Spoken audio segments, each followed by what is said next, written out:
Franklin Delano Roosevelt came into presidency after the 1932 election as the 32nd President of the United States of America, and will later claim the title for 3 more consecutive terms, each successful margin being claimed with ease.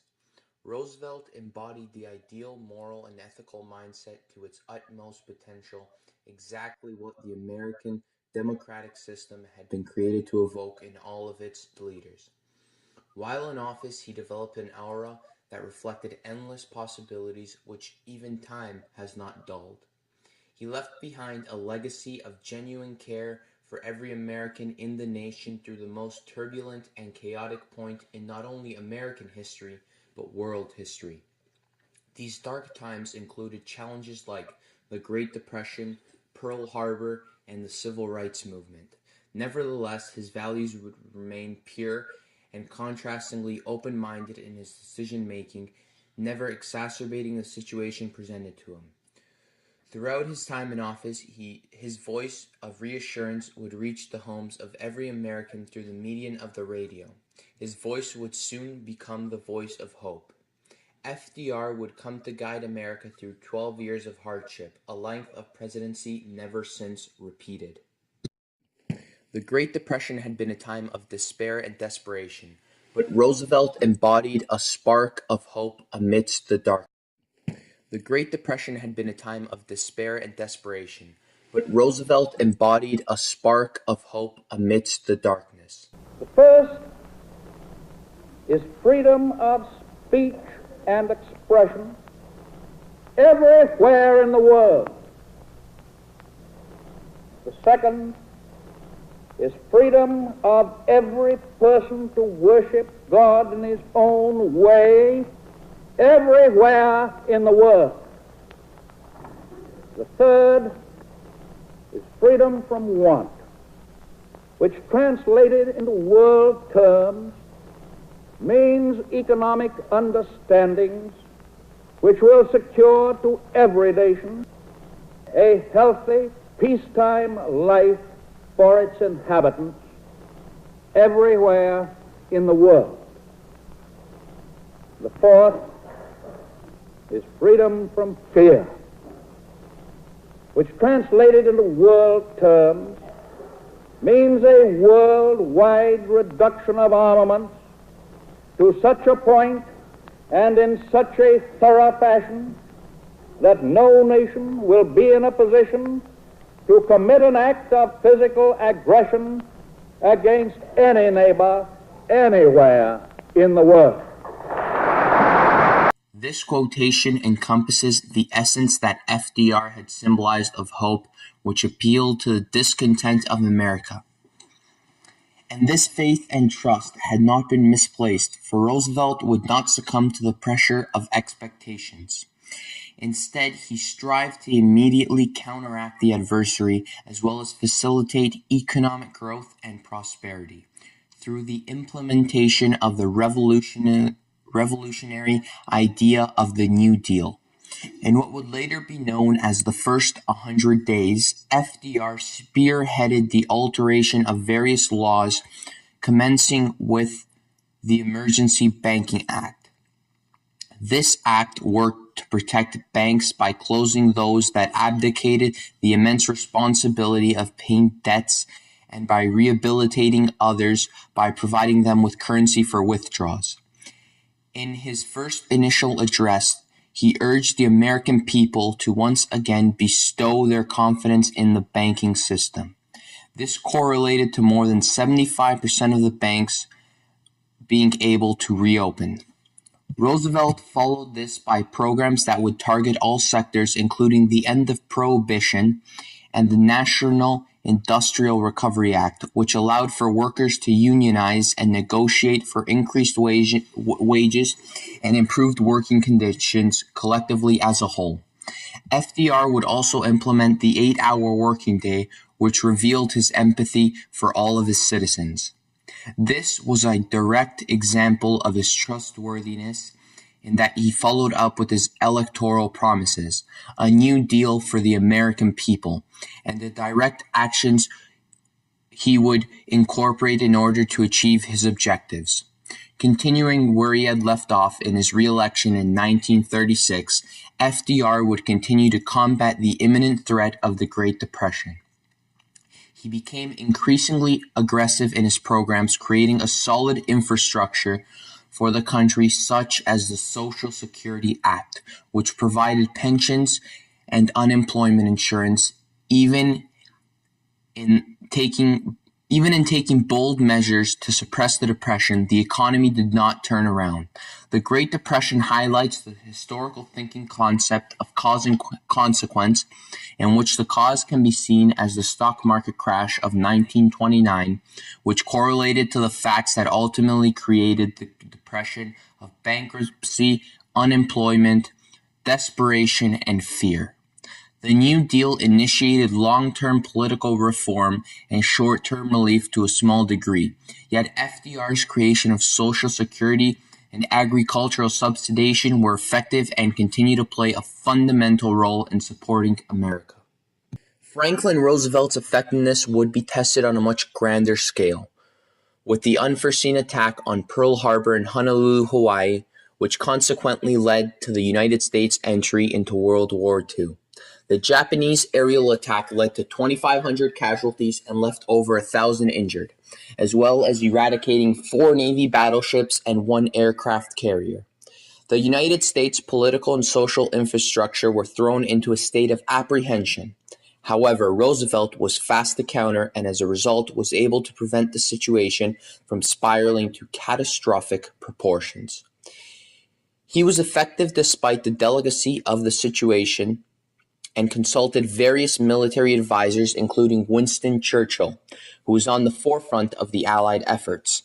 FDR utilizes verbal proficiency and talent in order to capture the hearts of the nation and manipulated them towards the correct path. He did so on the following day after the attack. I ask that the Congress declare that since the unprovoked and dastardly attack by Japan on Sunday, December 7th, 1941, a state of war has existed between the United States and the Japanese Empire. This proclamation was concise in discussing the repercussions of the attack and in justifying to the American people the motive to pursue war and convincing Congress of the impeding decision. This was significant as Roosevelt had campaigned against American involvement in the war and was now advocating the direct opposite. 3 days later, America, a global superpower, announced its declaration of war. Though this was a direct violation to previous established foreign isolationism through neutrality acts, Roosevelt resorted to justifying America's war entry by using Pearl Harbor attacks to his favor. This allowed for FDR to circumvent the policies and gain entrance into World War II. This gave rise to America's global presence and established them higher on the global hierarchy. This has allowed them to have more influence to the present day. Roosevelt, although driven by the moral dimensions of the attack, his decision was effective in stimulating the economy through an escalation in employment which contributed to industrialization and revolutionary concepts in technological fields, which should not only help improve international ties but shorten the length of the war that correlated to fewer casualties, and the abolishment of anti-Jewish sentiment. The decision to join the war was not so straightforward as one-sided, for America adopted anti-Japanese sentiment, which is evident from the Japanese internment. FDR played a significant role in the success of the war efforts. For one, he had built the U.S. Army since 1938, knowing that eventually America would come to terms with ethical obligations. Roosevelt sought to exercise responsibility as commander-in-chief of the army, as very few presidents have been able to successfully do aside from Lincoln. Although he took it upon himself to make critical war decisions. He always looked towards his generals and Winston Churchill for advice. Roosevelt's controversial decision to join 2 years into World War II being the cause, and the consequence being aiding America in its flourishment in many economic, social, and political aspects. Civil rights has cast a shadow on human civilization since its origin, with it being the epicenter of debate and controversy in its failure to truly resolve the issue of racism, freedom, and equality, specifically in America.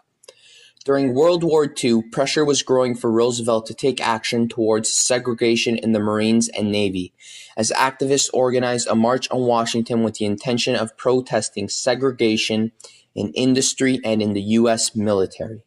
Before the protest could take place, FDR took action, promoting civil rights by signing Executive Order 8802. The magnitude of change which this order brought on the civil rights had not been seen since the Reconstruction era. The order created the Fair Employment Practice Committee, who in turn would prohibit the hiring of individuals in the federal government and institutions based on their ethnicity or background. Thus, this enabled thousands of African Americans to acquire jobs with ameliorated salaries. However, the U.S. Army would evade this order, remaining all white for another year until 1943. A year earlier, Roosevelt had been meeting with African American leaders and activists who demanded the end of black-white segregation. Although FDR agreed to their proposal, he would never act upon it. This reveals how FDR's government avoided dividing the nation on their views of integration at a turbulent time where the nation needed to be united in order to prove effective in their war efforts. As he told Walter White in 1934, "If I come out for the anti-lingering bill now, they will block every bill I ask Congress to pass.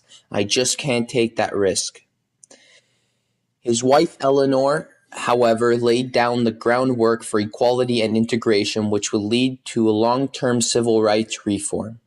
Franklin Roosevelt had given the impression of being a straightforward man when looked from afar, but when one looks at his decisions, it can be seen that immense thought and calculation put into them reveals a man bearing an identity of much greater complexity. For Roosevelt, stamp collecting had begun at the age of 8, developing into a passion that would keep him alive during his darkest times. Especially in 1921, when he contracted polio, stamp collecting served him as a coping mechanism to distract him from his pain and struggles. He utilized stamp collecting as a motivation to keep going. Even as Roosevelt became president, he continued his stamp collecting and was very involved in the stamp industry, meeting with the postmaster regularly to show him his prospective sketch ideas and themes. Stamp collecting contributed to shaping the character that led America through the harsh reality of 1933 through 1945. Even while in office, Roosevelt would purchase from dealers, attending auctions, and even going as far as promoting his hobby at stamp shows such as the 1936 International Exhibition. His significance in the stamp collecting community was noteworthy, for even after his passing, several countries dedicated their stamps to FDR, such that of Monaco. As Roosevelt had claimed, "I owe my life to my hobbies, especially stamp collecting." In 1921, at the age of 39, Roosevelt's life would be changed forever. While at his family cottage, he had been sailing his yacht when he fell overboard. He was left with a paralyzing pain, and a few days later, FDR would not be able to control his lower body. He had contracted polio, also known as infantile paralysis. His life had taken a dramatic turn and was now at the rock bottom. He withdrew himself from politics to focus his time and energy in combating the disease, as he hoped to one day walk on his own 2 feet. Roosevelt never gave up, going to great lengths to recover. He would exercise daily and attend warm springs, and after making significant progress, he decided he needed to return to politics, his lifelong calling. Returning to the public eye was difficult for Roosevelt emotionally, as disabled individuals were heavily scrutinized at the time, but instead of the mocking he expected, America provided sympathy and good cheer. He overcame his struggles as he became president in 1933. While in office, Roosevelt was relentless in his attempt to portray himself as strong and capable. He did so by not allowing photographers to take pictures of him that showed him in a debilitating state. Roosevelt used his power to its maximum capabilities, funding the National Foundation for Infantile Paralysis, which would eventually create the cure for polio. His journey through polio became a representation of the strength and perseverance and, most importantly, hope. His experiences allowed him to better understand the perspectives of the upper class and the lowest class in society, the disabled. He used this to create laws that benefited both ends of the spectrum.